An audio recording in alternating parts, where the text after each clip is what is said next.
लालची ब्राह्मण। राजा कृष्णदेवराय की माता बहुत धार्मिक महिला थी।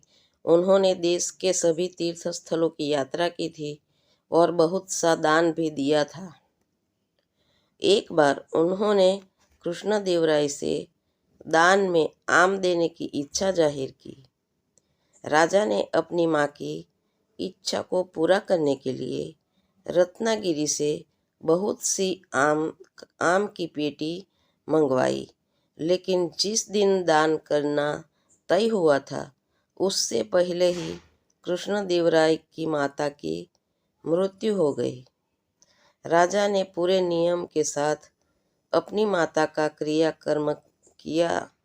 जब उनको अपनी माँ की आम दान करने की इच्छा याद आ गई तो उन्होंने ब्राह्मण को बुलाकर उनसे पूछा कि मेरी माँ की अंतिम इच्छा आम दान करने की थी।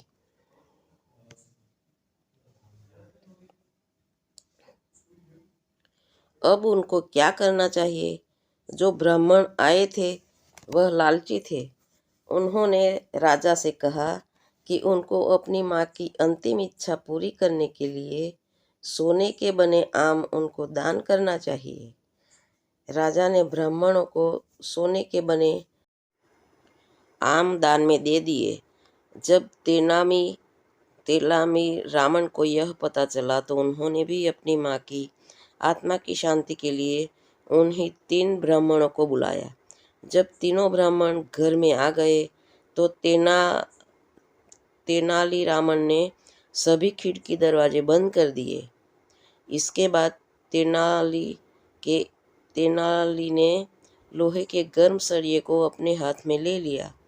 जब ब्राह्मणों ने तेनाली से पूछा कि तुम क्या कर रहे हो, तेनालीरामन ने यह कहा कि मेरी माँ की अंतिम इच्छा थी कि मैं गर्म सरिये को उनके घुटनों में लगा दूं, जिससे उसका घुटना ठीक हो जाए।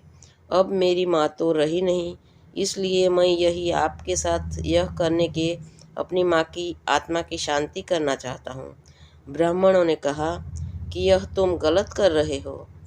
तेनाली ने कहा कि जिस तरह आपने सोने के आम लेकर राजा की माँ की आत्मा की शांति की है, वैसे ही आप इस तरीके से मेरी माँ की आत्मा की शांति भी कर दो। तेनाली की यह बात सुनकर ब्राह्मणों ने तेनाली से और राजा से माफ़ी मांगकर सोने के आम वापस करे।